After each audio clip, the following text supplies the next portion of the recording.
لو أنزلنا هذا القرآن على جبل لرأيته خاشعا أنزلنا هذا القرآن على جبل لرأيته خاشعا لو أنزلنا هذا القرآن على جبل لرأيته خاشعا متصدعا من خشية الله. وتلك الأمثال نضربها للناس لعلهم يتفكرون.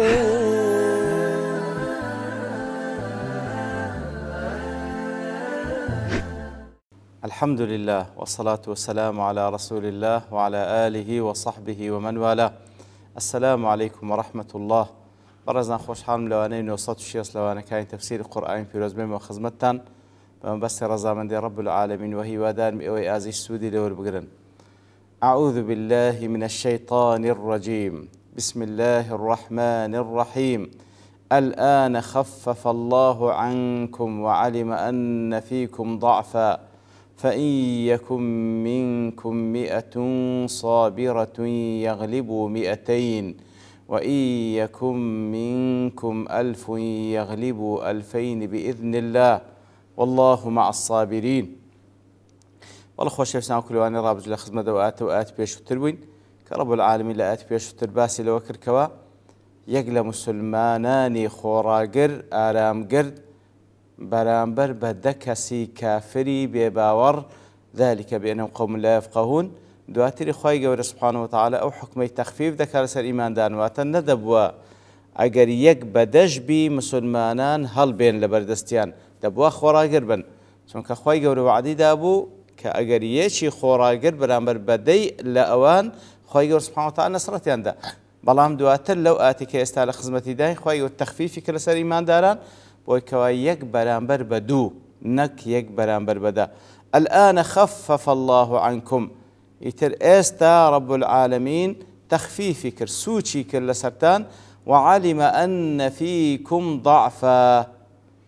الله تعالى زاني كأنقول وازيتان تيدا وعلم أن فيكم ضعفا كل تحرير التنوير در ضعف عدم القدرة على الأعمال الشديدة والشاقة ضعف أويك وتواناد نبي كار قرسكان بكي ويكون في عموم الجسد وفي بعضه أو ضعفة يعني بعام لا شكي ضعيفة يعني بشي لا شكي ضعيفة وتنكيره للتنويع وعلم أن فيكم ضعفا بنكره ناتي وخوي سبحانه وتعالى تفرمي الله تعالى زانيك أنجو ضعف تانتي بنكره بمعنى التنويع أنواع ضعف تانتي وهو ضعف الرهبة من لقاء العدد الكثير في قلة كواتا زياتريج ما بستكتيا كوا أنجو خواي جورا آجادارة بأويك أنجو أو رهبة ترستان لدلا كوا عدد إنجو زور كما برامبر بعدد أوان وجعله مدخولا في الظرفية وجعل مدخولا في الظرفية كواتا وجعل وعلم أن فيكم ضعفا كاتك وخوي فيكم ضعفا في طبعا لبو ظرفة واتا خوي يقول الزاني كوا ضعف دانتي دايا واتا لنا ظرفي وكو لازمعنا بدره ضعف كواتا ليردا ضل إشارة لوتس يومئ إلى تمكنه في نفوسهم كواتا كاتك وعلم أن فيكم ضعفا إشارة لو كوا أو ضعفا تواو كاري خوي كردن لا نفس درو درونتان فلذلك أوجب التخفيف في التكليف لو يا رب العالمين أو تكليف لسرتان سوكر لزيات ويك برامبر بدكز دبوا خورا قربي خواي قورا لحكم نهائي وقرار نهائي كردي با يك برامبر بدو بله وعلم أن فيكم ضعفا فإيكم منكم 100 صابر أجر صد لنقو صابر وخورا قربي يغلبوا 200 صد برامبر بدو صد إيمان دارك صد صابرك خوراقرك غلبي دين بإذن خواهي قورة بسر دو صد وإن يكن منكم 1000 أدي أقر 1000 لنقو خوراقربي يغلبوا 2000 زال دي بسر 2000 برامبركي همو أو كارانا ياخذ همو أو غلبة نصرته لە چێن دەرێەوە دێ لە چێن دەرە سەرچاوە دەگری بإذن الله بإذن الله بإذن الله تعالى زاوك دلي وإذن الله حاصل في كلتا الحالتين المنسوخة والناسخة إذن رب العالمين لهوردو حالتان أو آتي بيشوتر لقل أو آتش كوا بابن أوان ناسخة أو يتريان منسوخة واتي كم زار كوا خواهي قول فرموي يك برانبر بده رب العالمين نصرتان دا بيوست خورا قربن باشان أو حكم نسخ بو حكمي دواتر كوا خواهي قول تخفيف فكر يك برانبر بدو ليرة دفرمي بإذن الله لا أتك بيشوتر باسي إذن الله تعالى ينكر بلام دفرمي وإذن الله حاصل في كلتا الحالتين لهردو حالة بإذن خواهي أو غلبته وإنما صرح به هنا دون ما سبق بلام لو آتدا خواهي قول باسي لإذن خواهي كرير لا أت بيشوتر باسي نكر لأن غلب الواحد للعشرة أظهر في الخرق للعادة فيعلم بدءا أنه بإذن الله كل آت كيف يشتر فرمو يك برانبر بدا رب العالمين نصرت بو يكيد دا برانبر بدا كاس يتر أوا اشتيك خرق عادته وكودالي معجزية واتها تيدقي كوا أو معجزية لو يندر باسي لإذن الله تعالى نكر وأما غلب الواحد الاثنين بلام يك برانبر بدو غالب بي فقد يحسب ناشئا عن قوة أجساد المسلمين بلام كذا فرمي يك برانبر بدو غالب دبي وسركوتن ديني لو أنا أفكر لوي بروا لبروي لا شيء إيمان داركي بقوة لوي دتواني يك برانبر بدو ظال بي نخير فنبه على أنه بإذن الله لوي ليردا تأكيد سركاتو كوا يك برانبر بدوش كاتكوا غلبت ديني وسركوتن بدز ديني بإذن الله تعالى ليعلم أنه مطرد في سائر الأحوال تاوكتي ما بقيني لهمو حالة كان هيج تيك ناكري لا حول ولا قوة إلا بالله إلا بيارمة الله تعالى وبإذن الله تعالى التفسير قاسمي دلي للباب دا هاتيه فظاهر هذا أن قوله تعالى الآن خفف الله عنكم ناسخ لما تقدم في الآية الأولى كواتا ظاهرا أو آتا نسخ آت كبيش تدرك هذا وكوا لو ندير فرميك برانبر بدا ليرد فرميك برانبر بدو وكان هذا الأمر يوم بدر يارا أو آتاني سورة الأنفال بقشتي وبتا بدش دفرميوه دلباري روجي بدر فرض الله سبحانه وتعالى على الرجل الواحد من المسلمين قتال 10 من الكافرين الله تعالى لآتي كم ده فرض ذكر كوا يك إيمان داري خوراقت بيويستا قتال بكالقل دكسي كافر فثقل ذلك على المؤمنين يتر قرز بلسر إيمان داران فنزلت الآن خفف الله عنكم يتر أو آتي تدابزي كوا خير تخفيف كر خفف الله عنكم أيها المؤمنون وعلم أن فيكم ضعفا يعني في قتال واحد للعشرة كواتا خير لسر إيمان داران خفيف كر سوچي كر وزاني كوا قوتوانا تانية ببردوام يك برانبر بدا بشار بين فإن يكن منكم 100 صابرة محتسبة يغلبوا 200 كواتا قر صد لنقو خورا قربي تاروان از باداش بكا أو لآتي دوم دفن برانبر بدو صدواتا يك بدو وإن يكن منكم 1000 يغلبوا 2000 بإذن الله وهزار برانبر بدو هزار فرد 10 إلى 2 لو لآتي كم كوا فرمي دبي يك برانبر بدا خورا قربي لآتي دوم دفرمي يك برانبر بدو بيستخورا بقربي فإذا كان المسلمون على قدر النصف من عدوهم لا يجوز لهم أن يفروا كواتا قردو زيش هاتنا برانبر يكتري زيش إيمان دار نقل كافر كان زيش إيمان دار نيوي كافر كان بو لا يجوز لهم أن يفروا لو حالتي لبوان نهاتك ولا بردستيان هالبين فأيما رجل فر من 3 فلم يفر بلام أقر كسك برانبر بسي كذبو لبر لير فرم يك برانبر بدو دبي خورا قربي أدي قرب برانبر بسي بو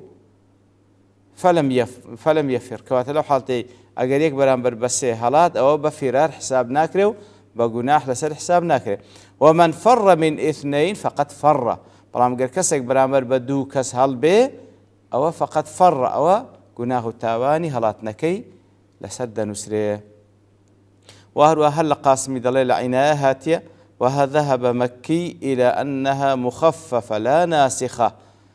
دەفەرمی ئەو ئاەتە لە بۆ ئاەت پێشووتر تەخفیفە نەوەک نەسخی کردبتەوە کە تەخفیف الفطر للمسافر وەکو ئەوەی کە خوای گەورە سوبحانەهو وتەعالا ڕۆژی مانجی ڕەمەزان لە بۆ کەسێک کەوا مسافر بی تەخفیفی کردیە دەکرێت بە ڕۆژی نەبی و عیدەة من ئەیام ئوخر دواتر بیگریتەوە تەخفیفە نەوەک نەسخە. ئینجا دیارە کاتێکەوە عولەمای دیکە دەڵێن ئەوە نەسخە لە بۆ ئاەتەکەی پێشووتر بەڵام ئەوان دەڵێن تەخفیفە لە بۆ ئاەتەکەی پێشووتر لەو حاڵەتەی خلاف دروست دەبی وثەمەرەة الخلاف بەرووبوومەکەی چییە؟ ئەنەهو لەو قاتەلە واحد عەشرە ئەگەر یەکێک بەرامبەر بە دە کەس قیتال بکا و خۆ ڕاگربی و هەڵنەیە فەقوتل لەو حاڵەتەی بکوژرێ هەل یەأثەم ئەو لا لەو حاڵەتەی ئایا گوناحبار دەبی کەوا هەڵ نەهاتیە و هەتاوکو کوژرایە فعلى الأول يأثم ئەگەر بڵێن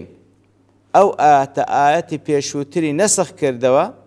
لەو حاڵەتەی ئەو کەسە دەبوایە هەڵبێ نەدەبا چاوەڕام کاتا دەکوژرێ لێ گوناحبار بوو وعلى الثاني لا يأثم بەڵام بە ڕەئی دووەم کەەوە ئەوە تەخفیفە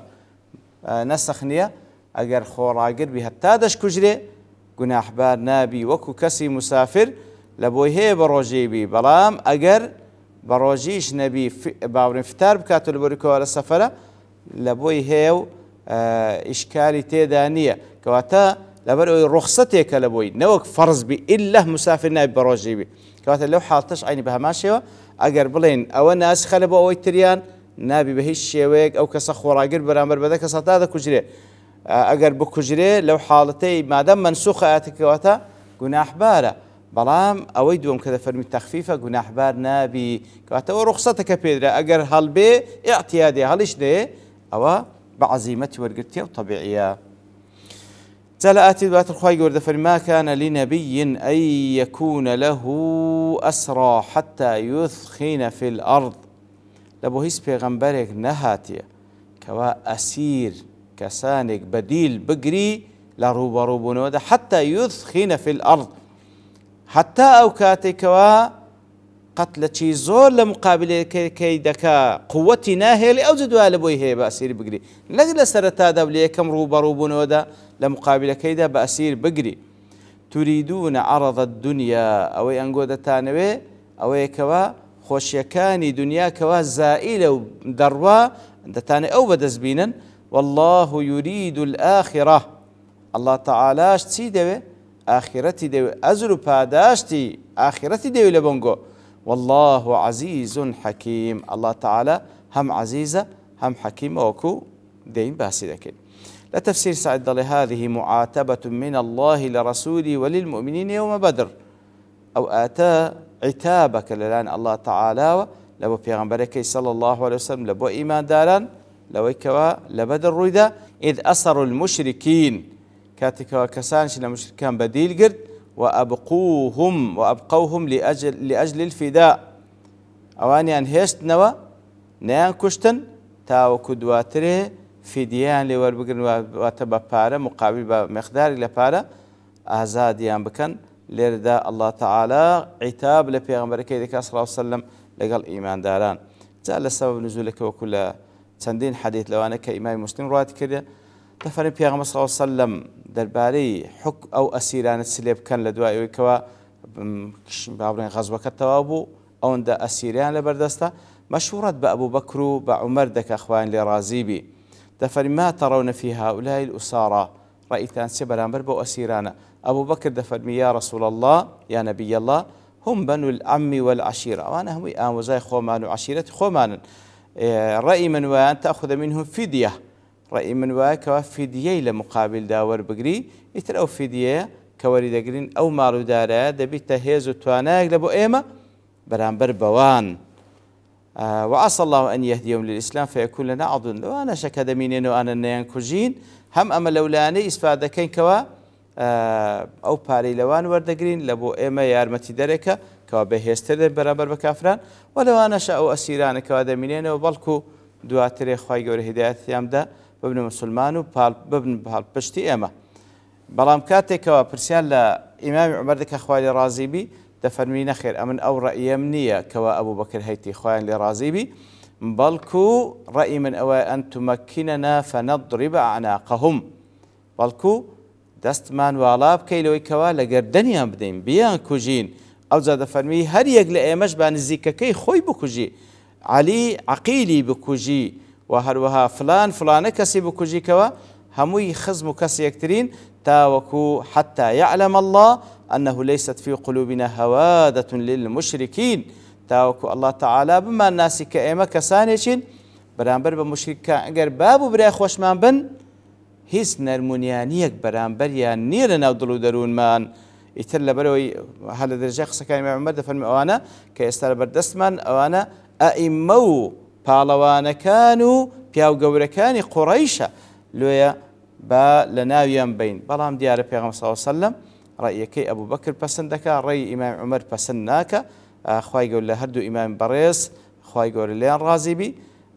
پێغەمبەر صلی الله علیه وسلم زیاتر بە ڕێی ئیمامی ئەبوو بەکر دەکا خوای لێ ڕازی فأخذ منهم الفداء وابو فدیەی وەردەگری ئیتر دیار لە درێژەی